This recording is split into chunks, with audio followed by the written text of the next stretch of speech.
Thank you so much. I love being with mayors.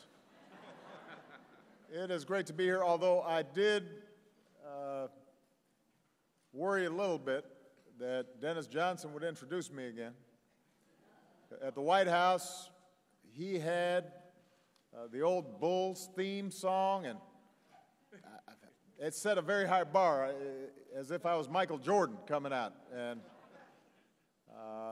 he is a great friend, and very much appreciate him, as I do so many of the mayors here. I saw a lot of you in Washington in January. I thought I had such a good time. Let's meet this summer as well. And this time I thought I'd come to you. I want to thank our host, San Francisco Mayor Ed Lee.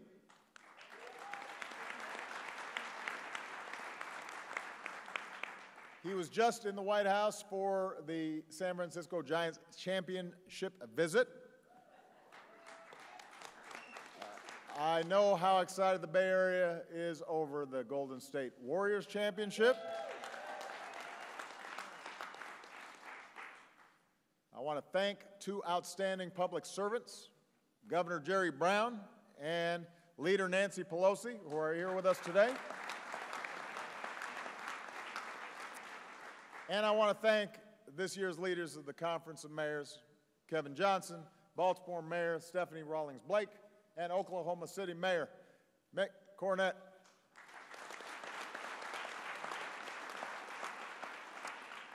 I also want to mention a few outstanding mayors who are getting ready to step down. Michael Nutter of Philadelphia has done outstanding work. Greg Ballard of Indianapolis, an outstanding mayor, doing great work with my brother's keeper. Thank you. Anise Parker of Houston. Love Anise. And my dear old friend Michael Coleman of Columbus, Ohio.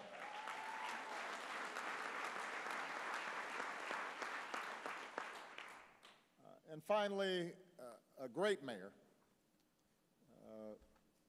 one of my favorite people, and I know one of the people all of you admire so much, a great mayor, Joe Riley of Charleston.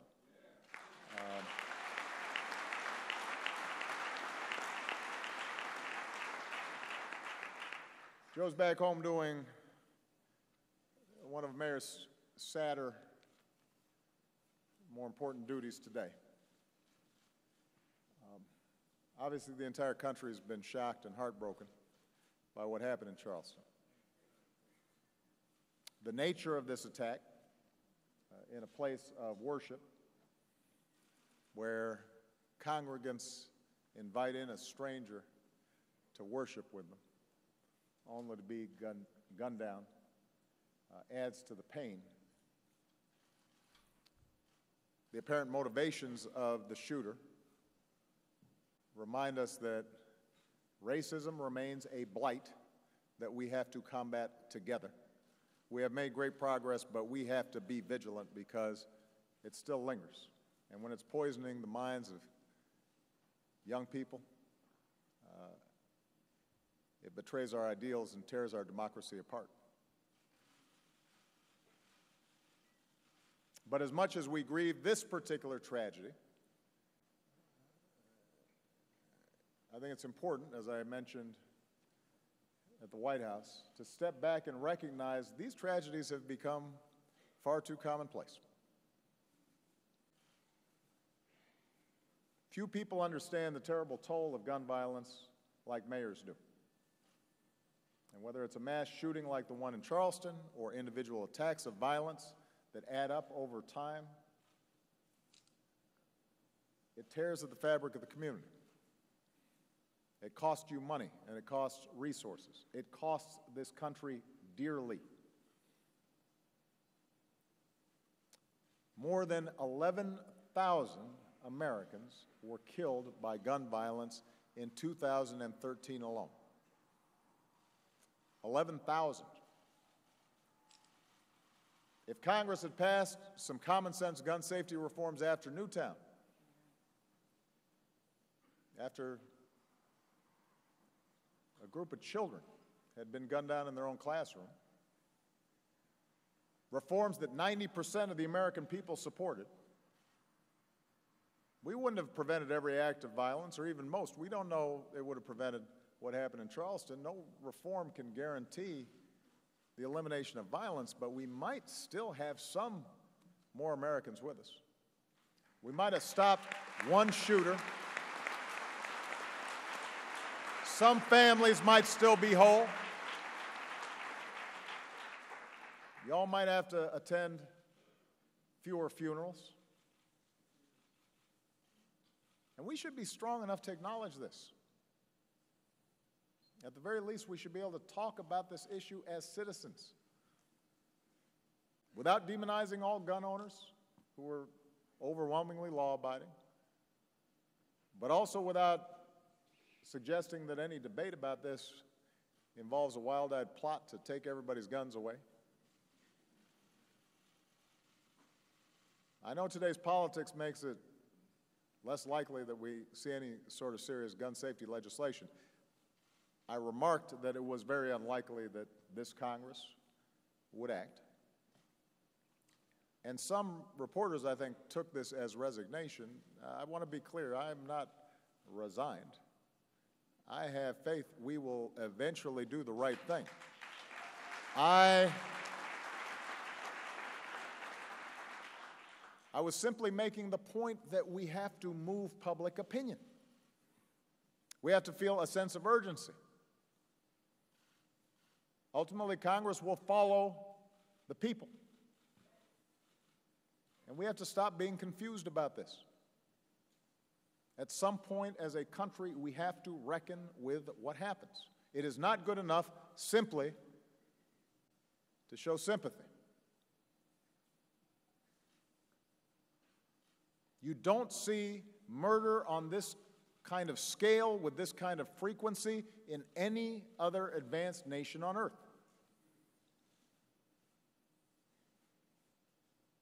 Every country has violent, hateful, or mentally unstable people.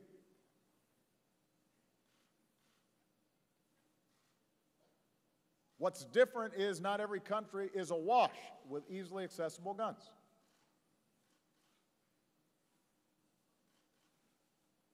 And so I refuse to act as if this is the new normal, or to pretend that it's simply sufficient to grieve and that any mention of us doing something to stop it is somehow politicizing the problem.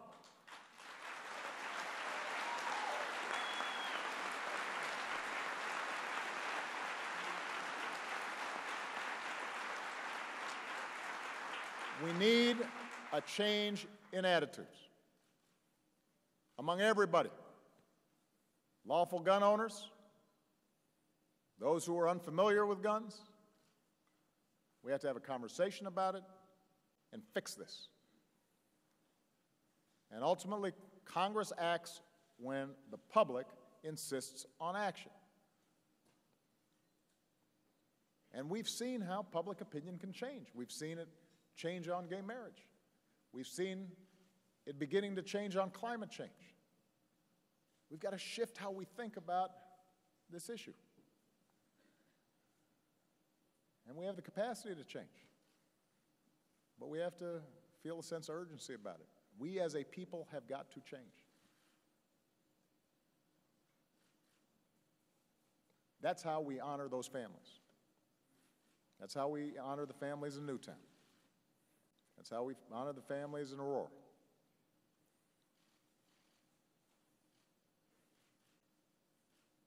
Now, the first time I spoke at this conference in 2008, I said that American cities shouldn't be succeeding despite Washington. They should be succeeding with some help from Washington.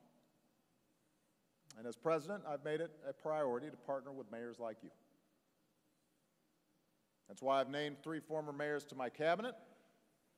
That's why I asked a former president of this conference, Jerry Abramson, to be one of my top advisors.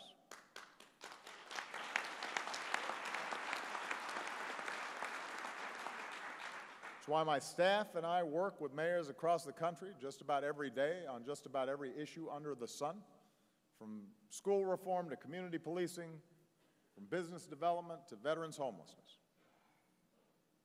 Because mayors have to get the job done. If you're a mayor, it's not sufficient to just blather on. You actually have to do something. It's not enough to figure out how do I position myself on a particular issue to minimize the possibility that I might get in trouble or criticized, because people expect you to trim the trees and pave the roads and pick up the garbage and educate our kids and police our streets. Whatever the problem, large or small, you've got to do everything you can to solve it. You don't let partisanship stop you. You don't let cynicism stop you. You're always in the hunt for good ideas, no matter where they come from. And I'm going to embarrass Jerry for a second. He took his wife, Madeline, to Paris a few years after they got married. And she took in all the splendor, the Champs-Élysées, and he took photos of garbage cans. That's a mayor for you.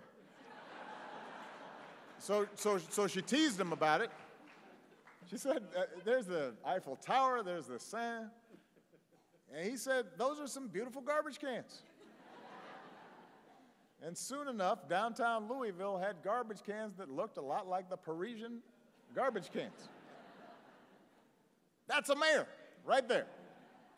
Somebody who's always thinking about how to make his or her city better, even on vacation in Paris, and stops at nothing to get it done. Now, as president, I'm constantly thinking about how we together can keep growing the economy and growing new pathways of opportunity for the American people to get ahead. And across the country, the good news is we're making progress, and you're seeing it in your cities. More than 12 million new private sector jobs in the past 5 years. More than 16 million Americans who've gained health insurance. More jobs creating more clean energy. Here in California, solar is growing crazy. We're producing 10 times as much solar power today as we did when I came into office. 10 times. 3 times as much wind power. Double the amount of clean energy. More kids graduating from high school and college than ever before. I'm proud of that record. And by the way, we've done it while reducing the deficit by 2/3. You don't hear that much, but let me just point that out.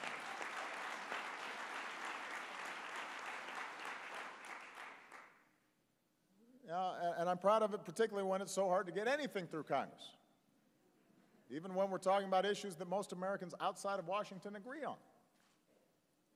But that's also why we've partnered with many of you over the past couple of years to make real progress on the economic priorities that matter to middle-class Americans. We're working with many of you to help working families make ends meet and feel more secure in a changing economy. So far, 19 cities have enacted paid sick days. 5 states enacted paid sick days or paid family leave. Oregon is set to join them soon. 17 states have raised their minimum wage. 27 cities and counties have taken action to raise the wage as well. We're working with many of you to help working families earn higher wages down the road with skills and education they need. Seattle, a city with a Democratic mayor, Ed Murray, just passed universal pre-K. Indianapolis, a city with a Republican mayor, Greg Ballard, is starting citywide preschool scholarships. 34 states have increased funding for preschool as well, which means even more young people getting the early enrichment that can pay off over a lifetime. 3 months ago, I launched an initiative called Tech Hire to help train workers for the high-skill, high-wage jobs of tomorrow. 21 communities have signed up for Tech Hire so far, and we're looking to double that number. So if your town has tech jobs that need filling, the people who want to fill them, come join us. We're working with many of you to generate more high-wage jobs for our workers to fill. 11 cities have joined a new initiative called Startup in a Day to help entrepreneurs apply for all the licenses and permits they need to start a business in just 1 day. Cut the red tape. We're working with cities to create a network of high-tech manufacturing hubs to keep America at the forefront of innovation. The first hub in Youngstown, Ohio, is doing cutting-edge research in 3D printing and has already attracted tens of millions of dollars in investment to the region. So we're creating jobs, we're training folks for jobs.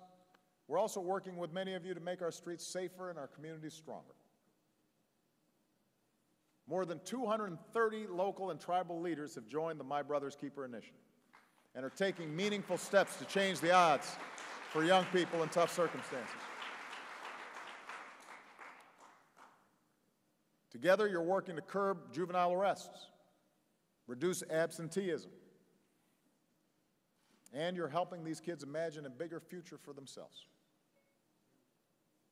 Today, at the Lawrence Livermore National Lab, just down the road, more than 100 students from Oakland and San Francisco are participating in the first MBK Day at the lab, where they can learn about STEM careers. And meanwhile, from police holding impromptu town hall meetings in barbershops in Charlotte, to Boston Police Academy, improving how it trains cops to deal with young people on the job, cities like yours are striving to rebuild trust between law enforcement and communities, making sure police have the resources they need to do their job, and making sure that every police officer who has an incredibly tough job is trained in making the kinds of connections with community that engender trust and ensure that everybody is treated equally under the law, which makes for smart law enforcement and vindicates our values. So these are just a few of the examples of the work that's being done. And I'd name every single way that we're working together to open up new doors of opportunity for the American people, but we'd be here all day. So here is the bottom line. On America's most important economic priorities, from supporting working families to improving education to creating good new jobs, to getting people to those new jobs, to improving affordable housing, to dealing with homelessness, cities are not standing still. You are moving forward. So I want to say two things to you. Number one, thank you. Thank you for your leadership and your vision. And I particularly want to thank you because more than just about any other office in the land, those who occupy the office of mayor are approaching it in a practical way. Democrats aren't clinging to dogmas and are partnering with businesses anywhere they can, and Republicans aren't clinging to their dogmas. They're recognizing that government has a role to play in helping make for a vibrant city and expanding opportunity. And that common sense, problem solving, can-do attitude, that's what the American people are looking for. That's what they need. So I want to say thank you to all of you. You're setting a good example. Now, second, I also want to say don't stop now, because we've still got a lot more work to do. We've got to keep pushing to grow our economy so that more Americans who work hard feel like their hard work is paying off, which is why I'm working with Congress to pass new 21st century trade agreements with higher standards and tougher protections than past agreements. And I appreciate the help of many of the mayors here to get that done, because you know it's important to your cities. I believe it's the right thing to do for American workers and families, or I would not be doing it. I want to thank all of you who helped me make that case, that this matters to your cities. We've got to keep pushing to put people to work rebuilding our infrastructure. There's not a mayor here who can't reel off 10 infrastructure projects right now that you'd love to get funding for, and that would put people to work right now and improve your competitiveness and help businesses move their products and help people get to their jobs.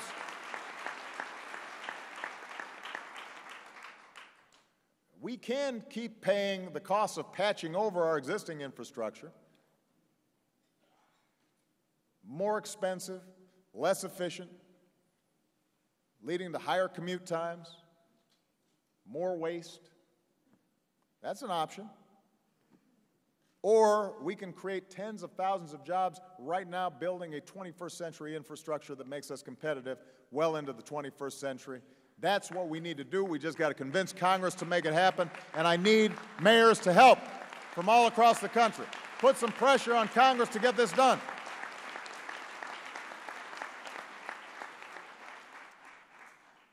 We've got to keep pushing to prepare for the impacts of climate change because it's science, it's fact, it's like gravity.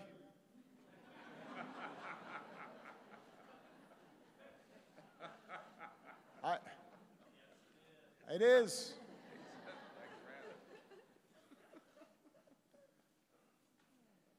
A lot of cities have gone far ahead on this issue, along with states. You're making a difference right now. You're not waiting for Congress. Mayor Roy Buell is here from Dubuque, Iowa. They've set a target to reduce their greenhouse gas emissions 50% from 2003 levels by the end of the next decade. Just met with Governor Jerry Brown. He's talking about how California, which so often has been a leader on environmental issues, is looking to partner and make a difference internationally. Today, my administration proposed new fuel standards for buses and tractor trailers and other heavy-duty vehicles, another important step towards reducing harmful carbon pollution and protecting our planet. But, you know, a lot of this does come down to Congress. I know many of you are worried about Congress cutting programs that are important to your city's economic growth. But the battle we should be having with Congress isn't just about individual programs. It's about the foolish, self-destructive cuts that in Washington are known as the sequester. Because with the sequester, the whole pie is smaller. So protecting one program means cutting another one. That's why you're facing cuts that don't make any sense to things like Tiger grants, which you all know are so important to putting our people to work rebuilding our infrastructure. That's the reason why it's so hard for us to get the funding we need to get homeless assistance grants, which help some of our most vulnerable neighbors and get them off the streets. That's why it's been so difficult to fund the preschool development grants, which help educate our children, which we know if we make that investment will pay off for your cities, your states, and for our country. I've been clear, I will not sign bills at sequestration levels. I will not sign bills that seek to increase defense spending before addressing any of our needs here at home.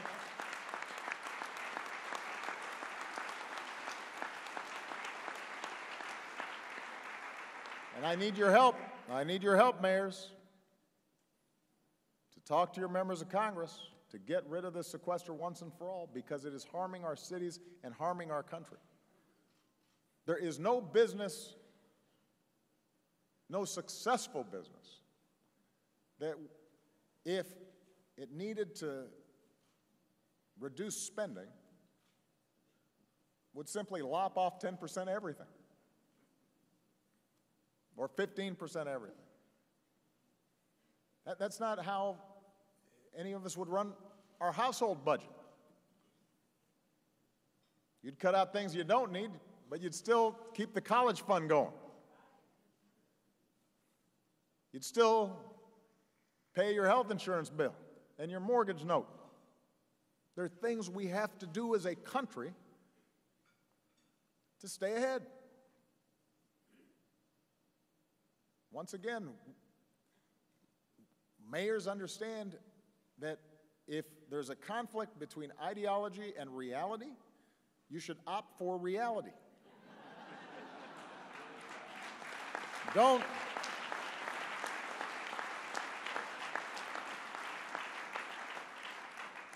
Reality is a stubborn thing. Facts, evidence, reason. So, thanks for your partnership. I want you to know that as long as I'm in the White House, I've got your back. I love the country. I love the suburbs.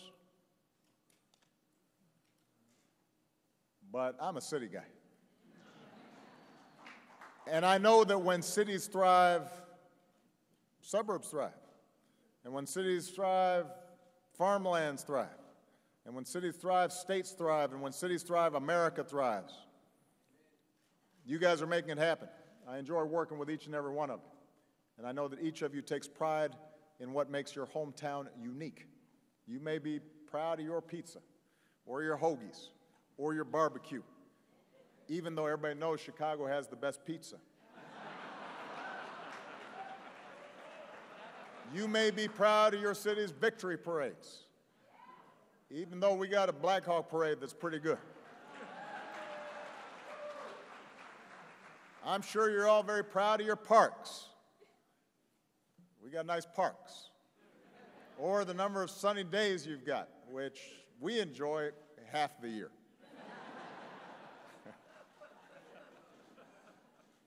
Chances are you've got a few superlatives ready in case somebody asks, what makes your city so special?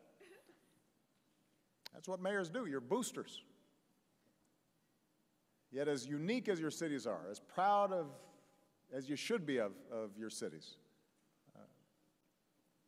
we always remind ourselves we're also Americans. And we all want in America to be a place where our zip code does not determine our destiny. Where every kid in whatever city, whatever hamlet, whatever town has an equal shot at life when they grow up. No matter who you are, where you come from, you can make it if you try. That's what America's about. That's what you're fighting for every day, and I'm going to fight right there alongside with you. Thank you, everybody. God bless you. God bless America.